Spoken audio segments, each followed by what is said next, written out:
Hello everyone, मेरा नाम राहुल है। पिछले लगभग 6 सालों से मैं as an assistant section officer central secretariat service ministry of finance में काम कर रहा हूँ। यहाँ पर मैं टोटली पर्सनल कैपेसिटी में आपसे बात कर रहा हूँ।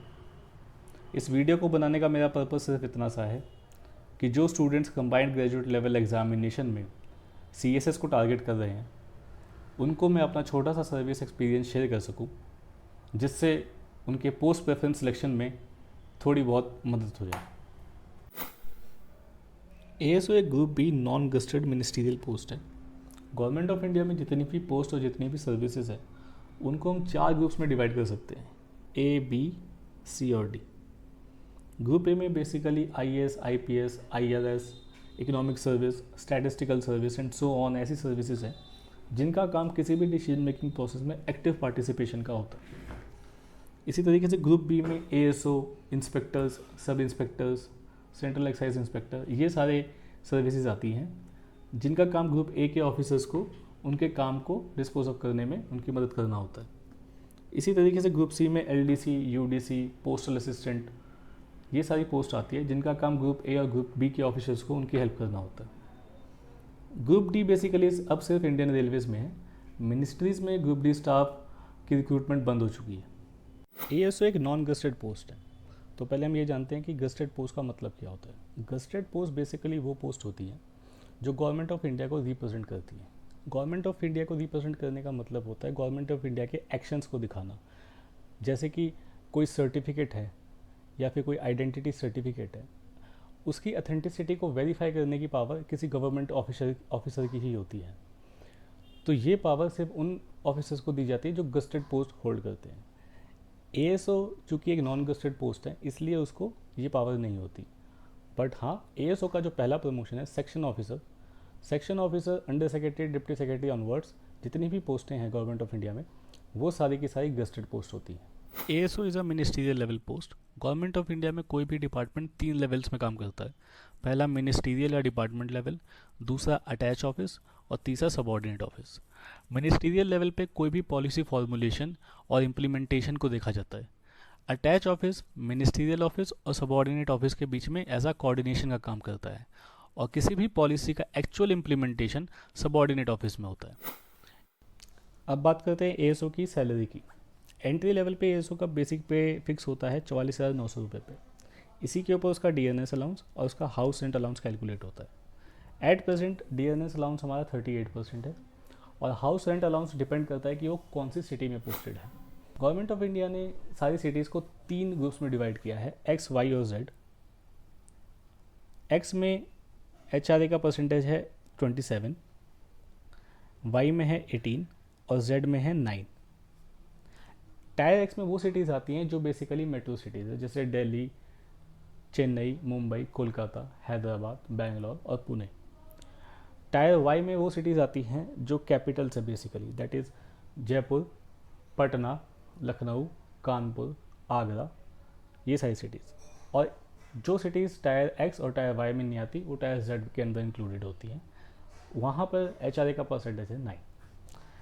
तो इन सारी चीज़ों को मिलाने के बाद जो वैल्यू आती है वो आती है 79,053 रुपीज़।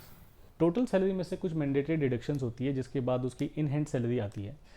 ये मैंडेटरी डिडक्शन हो सकती है CGHS की, जो 650 रुपीज़ है पर मंथ, जिसके थ्रू आप सब्सिडाइज रेट पे अपना और अपने डिपेंडेंट्स का मेडिकल ट्रीटमेंट करवा सकते हैं। इसके अलावा एक होता है ग्रुप इंश्योरेंस जो 60 रुपीज़ आपके पर मंथ कटते हैं। फिर आता है आपका NPS जो होता है आपका बेसिक सैलरी और DA का 10%। और लास्ट में टैक्स, ये डिपेंड करता है कि आपकी टैक्सेबल इनकम कितनी है, उसके हिसाब से उतना अमाउंट हर महीने डिडक्ट किया जाता है। तो एक न्यूली रिक्रूटेड ASO की इन हैंड सैलरी ये आती है ऑलमोस्ट अराउंड 67 और 68,000 के आसपास। मैं अपनी पहली सैलरी की बात करूं तो एज एन ASO मेरी पहली सैलरी आई थी लगभग 53,258 रुपये। यस, ASO की पोस्ट पे 2 तरीक़ों से अपॉइंटमेंट होती है। पहला है डायरेक्ट रिक्रूटमेंट और दूसरा है other than direct recruitment. Direct recruitment और अदर देन डीआर मेथड में वैकेंसी का जो बाइफर्केशन है वो होता है 75% एंड 25%। डायरेक्ट मेथड में एक ओपन कॉम्पिटिटिव एग्जाम होता है जिसका नाम है combined graduate level examination, which is conducted by staff selection commission on a yearly basis. Other than direct recruitment method में हमारे पास दो ऑप्शंस होते हैं, पहला है बाय प्रमोशन और by limited departmental competitive exam. By promotion में वो यूडीसीज जिन्होंने एटलीस्ट 10 साल की सर्विस कंप्लीट कर दी है उनको कंसिडर किया जाता है एएसओ के प्रमोशन के लिए। यहाँ पे ये बताना इंपॉर्टेंट है कि 10 साल जी की जो कंडीशन है वो मिनिमम एलिजिबिलिटी है। इसके अलावा आपकी जो असेसमेंट है प्लस वो, और आपका जो सीनियरिटी है प्लस वो, इन दोनों चीज़ों को कंसिडर करने के बाद ही किसी यूडीसी को एएसओ प्रमोट किया जाता है। मान लीजिए अगर आपके पास 5 यूडीसीज हैं और आपके पास केवल 2 वैकेंसीज़ हैं एएसओ में प्रमोशन कोटा में, तो जो टॉप 2 यूडीसीज होंगे जिनकी अपार कंप्लीट होगी और जिनकी 10 साल की सर्विस कंप्लीट होगी will be considered for such promotion. Limited departmental competitive exam में क्या होता है, इसमें जो यूडीसीज 5 साल की सर्विस कंप्लीट कर चुके होते हैं, I am not sure about this कि 5 साल या 3 साल है, बट जो लोग 5 साल की सर्विस कंप्लीट कर चुके होते हैं उनको एक एग्ज़ाम देने का मौका मिलता है। यूडीसीज के बीच में ही वो एग्ज़ाम होता है ताकि वो डायरेक्टली एएसओ प्रमोट हो सके, उनको 10 साल तक के पीरियड का वेट नहीं करना पड़ता। सो आपने सीजीएल क्वालिफाई किया, आपको सीएसएस का पोस्ट मिला, डीओपीटी ने अपॉइंटमेंट ऑफर इशू किया और आपने रिस्पेक्टिव मिनिस्ट्री में ज्वाइन किया। अब आप उस मिनिस्ट्री के लिए तब तक काम करना स्टार्ट नहीं करेंगे जब तक आपकी अपॉइंटिंग अथॉरिटी आपको स्ट्रेंथ पे ना ले ले। स्ट्रेंथ पे लेने का मतलब ये होता है कि ये एक्नॉलेज करना कि mister so and so is the employ of that particular ministry with effect from the date he joins. तो अपॉइंटिंग अथॉरिटी कौन होती है? एएसओ की अपॉइंटिंग अथॉरिटी होती है honourable president of India. As per constitution president के काफ़ी सारे काम डेलीगेट कर दिए गए हैं कैबिनेट को, तो इसीलिए जो भी रिस्पेक्टिव मिनिस्टर आपकी मिनिस्ट्री या अपने डिपार्टमेंट का कंसर्न मिनिस्टर है वही आपकी अपॉइंटिंग अथॉरिटी होता है। जैसे अगर मैं फाइनेंस मिनिस्ट्री में हूँ तो मेरे लिए honourable FM is my appointing authority. अगर कोई डिफेंस मिनिस्ट्री में तो उसके लिए honourable defence minister is the appointing authority. इसके अलावा अपॉइंटिंग अथॉरिटी आपकी अपॉइंटमेंट, आपके टेक्निकल रेजिग्नेशन, आपको डेप्यूटेशन पे किसी और डिपार्टमेंट या किसी और स्टेट गवर्नमेंट में भेजने और आपको सर्विस से टर्मिनेट करने के सारे राइट्स रखती है। Job profile of ASO. ASO का जॉब एक टोटली डेस्क जॉब है। इसमें बहुत ज़्यादा फील्ड विजिट्स की रिक्वायरमेंट नहीं है।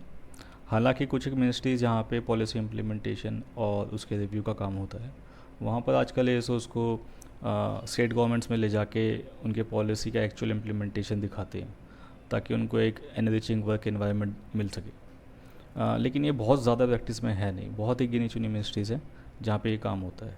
जैसे मेरे कुछ बैचमेट्स हैं मिनिस्ट्री ऑफ रूरल डेवलपमेंट में, वहाँ पे देखा है मैंने। फिर कुछ लोग हैं मिनिस्ट्री ऑफ स्किल डेवलपमेंट और एंटरप्रेन्योरशिप।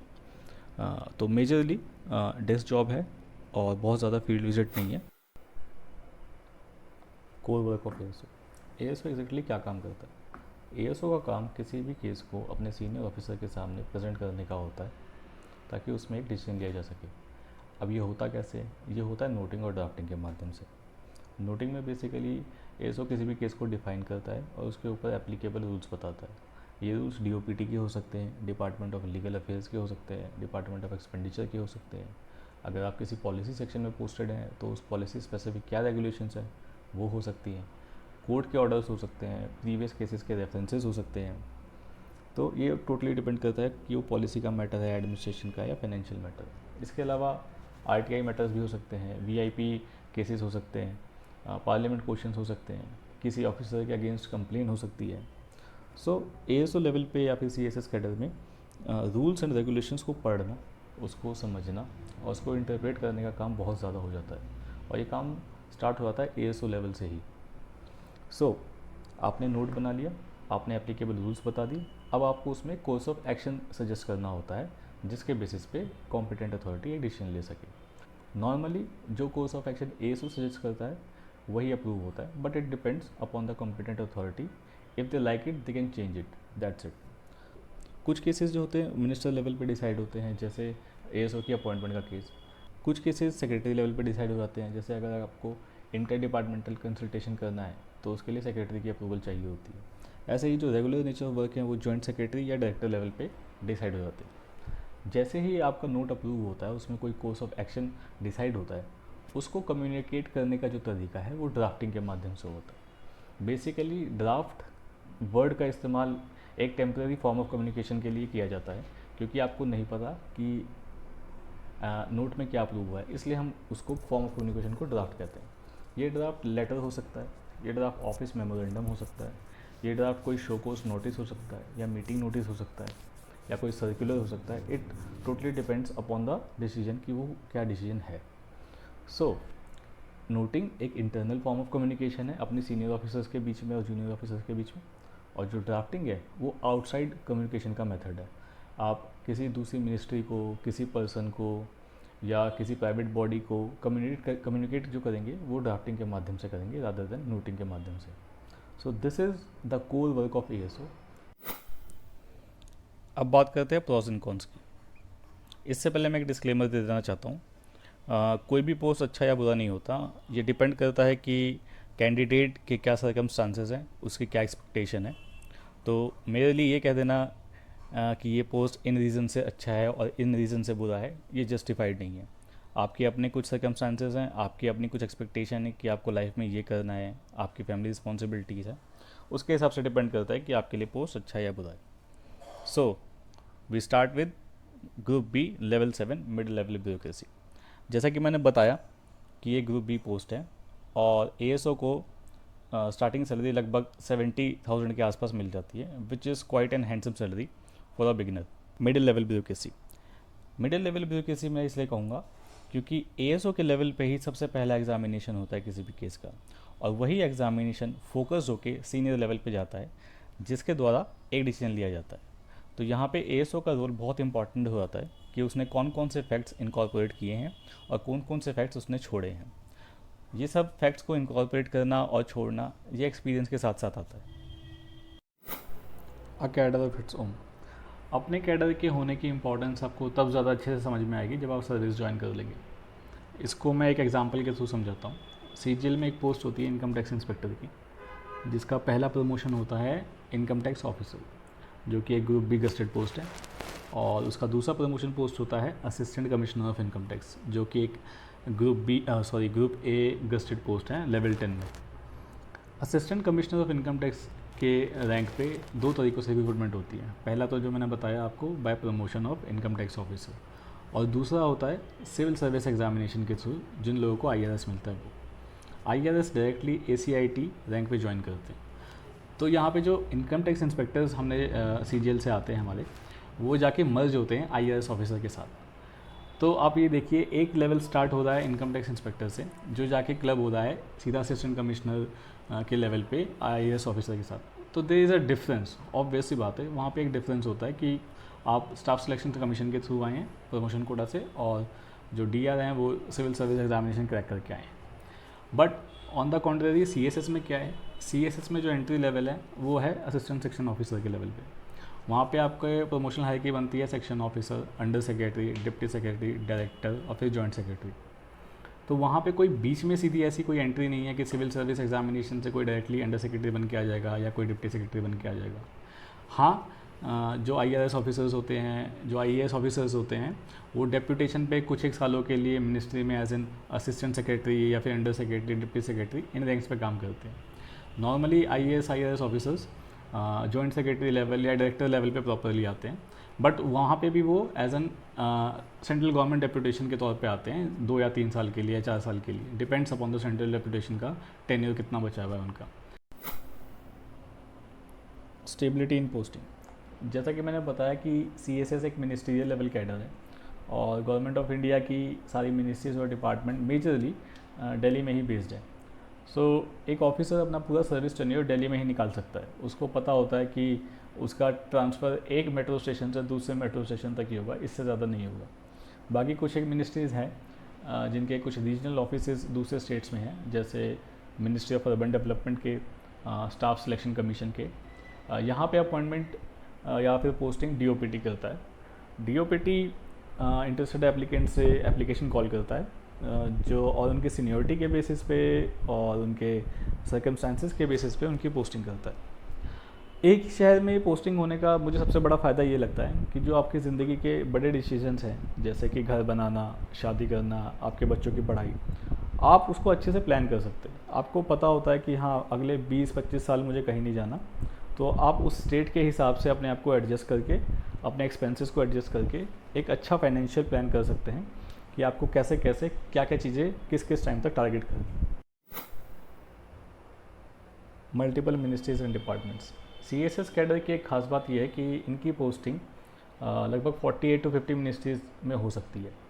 इनिशियल पोस्टिंग आपको पता है आपके CGL रैंक पे डिपेंड करता है।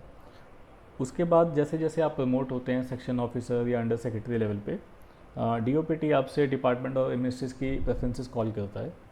On the basis of your preferences and availability of vacancies आपको मिनिस्ट्रीज एलोकेट होती है। तो अलग अलग मिनिस्ट्रीज का क्या क्या वर्क कल्चर है, क्या क्या काम है, ये देखना, ये एक्सपीरियंस करना अपने आप में ही एक इंटरेस्टिंग चीज़ है। जैसे मैंने अभी तक सिर्फ एडमिनिस्ट्रेशन में काम किया है और मेरे कुछ दोस्त हैं उन्होंने सिर्फ पॉलिसी में काम किया हुआ है, तो मेरा बहुत मन है कि मैं एक बार पॉलिसी सेक्शन में जाऊँ। ऐसे ही मेरे दोस्तों का मन है कि वो एक बार एडमिनिस्ट्रेशन देखें। सो यस, मल्टीपल मिनिस्ट्रीज का होना एक बेनिफिट की ही बात है। Not a technical post. ASO का जॉब प्रोफाइल बहुत टेक्निकल नहीं है, इसलिए इस बात से फ़र्क नहीं पड़ता कि आपका एजुकेशन बैकग्राउंड क्या है। चाहे आपने BA किया हो, BSc किया हो, BCom किया हो या आप इंजीनियर हो, वो बहुत ज़्यादा मैटर नहीं करता। बट मैटर ये करता है कि आपकी हैबिट कितनी है पढ़ने की, क्योंकि गवर्नमेंट ऑफ इंडिया में रूल्स एंड रेगुलेशंस को पढ़ना, उसको इंटरप्रेट करने का काम बहुत ज़्यादा होता है। मैं जिस सेक्शन में पोस्टेड था वहाँ पे कोर्ट केसेस बहुत आते थे, तो हमको अपने डिपार्टमेंट को डिफेंड करने के लिए बहुत ज़्यादा चीज़ें पढ़नी पड़ती थी। डिफरेंट कोर्ट केसेस के जजमेंट पढ़ने पड़ते थे। कभी कभी मैं सुप्रीम कोर्ट और हाई कोर्ट के 100 पेजेस के जजमेंट घर पे लाके पढ़ता रहता था, उसके नोट्स बनाता था। तो इट ऑल डिपेंड्स कि आप कितना ईगरली और कितना इफेक्टिवली अपना केस प्रेजेंट करना चाहते हैं, या फिर आप कितना ज़्यादा उस केस को अच्छे से डिस्पोज ऑफ करना चाहते हैं। Corruption free profile. CSS cadre basically administration देखता है मिनिस्ट्रीज एंड डिपार्टमेंट्स में, इसलिए ये एक बहुत ही कम करप्ट पोस्ट है। ये एक पॉइंट था जो मैंने कंसिडर किया था इस पोस्ट को सिलेक्ट करने में। Work life balance. As an individual आपको अपनी ऑफिशियल ड्यूटीज़ और पर्सनल लाइफ में एक इक्विलिब्रियम मेंटेन करना आना चाहिए, क्योंकि आप काम ही इसलिए कर रहे हैं ताकि आप अपने आप को, अपनी फैमिली को एक अच्छी लाइफ दे सकें। CSS में काफ़ी हद तक काफ़ी मिनिस्ट्रीज़ में मॉडरेट लेवल का काम है। ऐसा नहीं है कि यहाँ पे आपको बहुत ज़्यादा काम मिलेगा या बहुत कम काम मिलेगा, मॉडरेट लेवल का काम है। तो आप अपनी पर्सनल लाइफ और अपनी ऑफिशियल ड्यूटीज़ बहुत अच्छे से मेंटेन कर सकते हैं। जैसा कि मैंने बताया कि मिनिस्ट्रीज़ और डिपार्टमेंट में मॉडरेट लेवल पे काम है, तो आप अपनी फर्दर स्टडीज़ के लिए या फिर किसी और कॉम्पिटिटिव एग्ज़ाम के लिए एक सब्सटेंशियल अमाउंट ऑफ टाइम निकाल सकते हैं ऑफिस के बाद। हालांकि ये बहुत कुछ डिपेंड करता है कि आप कौन से सेक्शन में पोस्टेड हैं और आपके सीनियर ऑफिसर कितने कोऑपरेटिव है आपके साथ, बट मेजरली मिनिस्ट्रीज में मॉडरेट लेवल पे काम है और पढ़ाई के लिए टाइम आराम से निकाला जा सकता है। अब बात करते हैं कॉन्स की। तो सबसे पहला ड्रॉबैक मुझे ये लगता है कि ये एक डेस्क जॉब है, क्योंकि जब आप यंग हैं तब तो आपको बैठने में ज़्यादा दिक्कत नहीं है, लेकिन जैसे जैसे आपकी एज होती जाएगी, लगातार 4 घंटे 5 घंटे एक ही सीट पर बैठना वो थोड़ा आपकी बॉडी के लिए सही नहीं है। प्लस आपका स्क्रीन टाइम बहुत ज़्यादा बढ़ जाता है, क्योंकि आप 8 घंटे 8.5 घंटे ऑफिस में काम करते हैं, उसके बाद आपकी पर्सनल लाइफ है जिसमें बहुत ज़्यादा आजकल मोबाइल का यूज़ हो गया है। तो ओवरऑल अगर हम देखें तो एक एवरेज पर्सन का लगभग 10 से 12 घंटे का स्क्रीन टाइम हो जाता है। तो मुझे ये एक ड्रॉबैक लगता है इसके लिए। दूसरा पॉइंट हो सकता है रिपीटेटिव नेचर ऑफ वर्क। किसी भी सेक्शन का काम सीखने में, समझने में आपको कम से कम 6 महीने से 1 साल का टाइम लग जाता है, डिपेंडिंग अपॉन कि किस नेचर का काम है। लेकिन एक बार काम सीखने के बाद आप वही काम 1 साल 2 साल 3 साल मैक्सिमम इतना ही कर सकते हैं। उसके बाद एक स्टैग्नेशन और एक बोरियत सी चालू हो जाती है कि वही काम हम बार बार कर रहे हैं, उसमें कुछ एक्साइटमेंट या कोई नई चीज़ नहीं आ रही। तो ये एक ड्रॉबैक मैं मानता हूँ इस सर्विस का। Permanent posting in one city. जैसा कि मैंने बताया कि गवर्नमेंट ऑफ इंडिया की मिनिस्ट्रीज़ और डिपार्टमेंट्स दिल्ली बेस्ड हैं, इसलिए आपको पता है कि आपकी पूरी सर्विस दिल्ली में ही निकलेगी। ये एक बेनिफिट का काम करता है दिल्ली वालों के लिए, प्लस दिल्ली की आसपास की सिटीज़ के जो लोग हैं उनके लिए। लेकिन जो लोग बाहर से आए हुए हैं, काफ़ी दूर दूर के स्टेट से आए हुए हैं, उनके लिए दो एस्टेब्लिशमेंट को मैनेज करना थोड़ा चैलेंजिंग हो जाता है, क्योंकि उनको अपने खुद के दिल्ली के खर्चे होंगे और अपनी फैमिली की कुछ कमिटमेंट्स होगी जो उनको पूरी करनी होगी। तो यहाँ पे एक फर्म डिसीजन लेना चाहिए कि आपको कैसे उस चीज़ को मैनेज करना है। अगर वो चीज़ मैनेज हो सकती है, क्योंकि मैंने देखा है राजस्थान के बहुत लड़के हैं हमारे बैच में जो दोनों चीज़ों को मैनेज कर रहे हैं बहुत अच्छे से, लेकिन स्टिल सबके अपने अपने सर्कमस्टांसेस होते हैं। तो CSS सेलेक्ट करने से पहले ये पॉइंट को जरूर कंसिडर करना कि आप अपने घर को छोड़ के आना पड़ेगा और आपकी परमानेंट पोस्टिंग दिल्ली में ही होगी, क्योंकि जो रीजनल ऑफिस की पोस्टिंग्स हैं वो बहुत फ्रीक्वेंट नहीं है और बहुत वहाँ पे वैकेंसीज नहीं आती। इसमें मैं एक और चीज़ ऐड करना चाहूँगा, चूँकि आपकी पोस्टिंग परमानेंट दिल्ली में है, तो जब आप शादी का डिसीजन लेते हैं तो आपको ये देखना पड़ता है कि आपके पार्टनर की पोस्टिंग कहाँ पे है और उनकी प्रोफाइल में कितने ट्रांसफ़र फ्रीक्वेंटली हो सकते हैं या कितने ट्रांसफ़र फ्रीक्वेंटली नहीं हो सकते। तो ये एक इम्पॉर्टेंट एस्पेक्ट बन जाता है। No such executive power. जैसा कि मैंने आपको बताया कि CSS कैडर एक मिनिस्ट्रियल लेवल कैडर है जहाँ पे पॉलिसी फॉर्मुलेशन और उसके रिव्यू का काम होता है, इसलिए आपको वहाँ पे एग्जीक्यूटिव पावर्स नहीं दी जाती। एग्जीक्यूटिव पावर्स उन ऑफिस में दी जाती है जहाँ पे एक्चुअल इम्प्लीमेंटेशन होता है पॉलिसी का, जो कि होते हैं सबऑर्डिनेट ऑफिस। बाबूगिरी। आप में से बहुत सारे लोगों के बाबू होंगे या आप खुद किसी के बाबू होंगे, बट यहाँ पे बाबू का कॉन्सेप्ट थोड़ा सा डिफरेंट है। क्या होता है ना कि सर्विस ज्वाइन करने से पहले हम सबके पास कोई ना कोई सॉल्यूशन होता है किसी काम को करने का, कि अगर मैं इस पोजीशन पे होता तो मैं इस काम को इस तरीके से करता, या मैं उस पोजीशन पे होता तो कुछ अलग टेक्निक से उस काम को करता। बट एक बार सर्विस ज्वाइन करने के बाद एक सेंस ऑफ सेटिस्फैक्शन आ जाता है कि हाँ गवर्नमेंट जॉब है, बहुत ज़्यादा काम नहीं है, तो हम अपने हिसाब से लीजर टाइम ज़्यादा निकालेंगे और काम कम करेंगे। बट ये जो एटीट्यूड है ये बहुत गलत एटीट्यूड है मेरे हिसाब से। अगर आप सर्विस में आए हैं तो आपको एक सॉल्यूशन सीकिंग माइंडसेट के साथ आना चाहिए, और जो ये बाबूगिरी वाला कॉन्सेप्ट है कि हाँ घिसे पिटे मेथड को ही फॉलो अप करके काम करना है, उससे बचना चाहिए। अब बात करते हैं प्रमोशन हायरार्की की और उसके प्रेजेंट स्टेटस की। As we all know, ASO का पहला प्रमोशन होता है सेक्शन ऑफिसर की पोस्ट पे, जो कि एक ग्रुप बी गस्टेड पोस्ट है। इस पे अपॉइंटमेंट दो तरीक़ों से होता है, पहला डिपार्टमेंटल एग्ज़ाम और दूसरा सीनियरिटी। डिपार्टमेंटल एग्ज़ाम वो ASO देते हैं जिन्होंने एटलीस्ट 5 साल की सर्विस कंप्लीट कर ली है और जिनके पास कम से कम 4 APR लिखी हुई है। डिपार्टमेंटल एग्ज़ाम का सबसे बड़ा फ़ायदा ये है कि अगर मान लीजिए आपकी CGL में बहुत बेकार रैंक आई हुई है और आप अपनी रैंक इंप्रूव करना चाहते हैं, तो आप सेक्शन ऑफिसर वाले एग्ज़ाम में अपनी रैंक इंप्रूव कर सकते हैं। जो रैंक आप सेक्शन ऑफिसर वाले एग्ज़ाम में अटेन करेंगे, थ्रू आउट आपकी सर्विस में वही रैंक बन जाएगी। इसलिए हमारे पास एक चांस होता है अपनी CGL रैंक को इंप्रूव करने का। On the contrary, by seniority method में आपको एटलीस्ट 8 साल की सर्विस कंप्लीट करनी होती है, लेकिन यहाँ पे इसका मतलब ये नहीं है कि अगर आपने 8 साल की सर्विस कर ली है तो आप अगले दिन से सेक्शन ऑफिसर बन जाएंगे। ये डिपेंड करता है कि वहाँ पे कितनी वैकेंसीज आई है, आपकी असेसमेंट रिपोर्ट कैसी लिखी गई है, इन सारे फैक्टर्स पे। As on date 2012 batch section officer बन चुका है, वो भी प्रमोशन कोटा से, और लिमिटेड डिपार्टमेंटल कॉम्पिटिटिव एग्ज़ाम अभी सिर्फ 2010 और 2011 बैच का हुआ है। एक सेक्शन ऑफिसर 8 साल की सर्विस कंप्लीट करने के बाद अंडर सेक्रेटरी की पोस्ट पे प्रमोशन के लिए एलिजिबल हो जाता है। हालांकि जब सेक्शन ऑफिसर अपनी सर्विस के 4 साल कंप्लीट कर लेता है तो उसको लेवल 10 दे दिया जाता है। लेवल 10 वो पे लेवल है जहाँ पे कोई भी group A officer directly recruit होकर आता है, इसलिए वो सारे बेनिफिट्स जो ग्रुप ए ऑफिसर को मिलते हैं आपको सेक्शन ऑफिसर बनने के 4 साल बाद मिलना चालू हो जाएंगे। इसी तरीके से एक अंडर सेक्रेटरी 5 साल की सर्विस कंप्लीट करने के बाद डिप्टी सेक्रेटरी के लिए एलिजिबल हो जाता है, और एक डिप्टी सेक्रेटरी 5 साल की सर्विस कंप्लीट करने के बाद डायरेक्टर की पोस्ट के लिए एलिजिबल होता है। ये सब चीज़ें डिपेंड करती हैं आपके APR पे और अवेलेबल वैकेंसी पे। What I perceived in my service till date, इसे हम 2 पार्ट्स में डिवाइड कर लेते हैं, पहला प्रोफेशनल फ्रंट और दूसरा पर्सनल फ्रंट। प्रोफेशनल फ्रंट की बात करूँ तो पिछली स्लाइड्स में मैंने यही बताया कि ये सर्विस आपको क्या क्या चीज़ें ऑफ़र करती हैं और क्या क्या चीज़ें आपको ऑफ़र नहीं करती। इट्स अप टू यू कि किस हद तक CSS आपकी नीड्स, आपकी कमिटमेंट्स को जस्टिफाई करता है या नहीं करता है। बाकी मेरा सर्विस एक्सपीरियंस यही रहा है कि अगर आप अपने काम में ईमानदार हैं तो डिपार्टमेंट उस चीज़ को रिकॉग्नाइज़ करता है, और ईमानदारी एक लॉन्ग टर्म फिनोमेना है। On the contrary, personal front पे अगर मैं बात करूँ तो CSS को सिलेक्ट करने के मेरे कुछ अपने रीज़न थे, जिसमें से पहला रीज़न था कि नौकरी मिल जाए।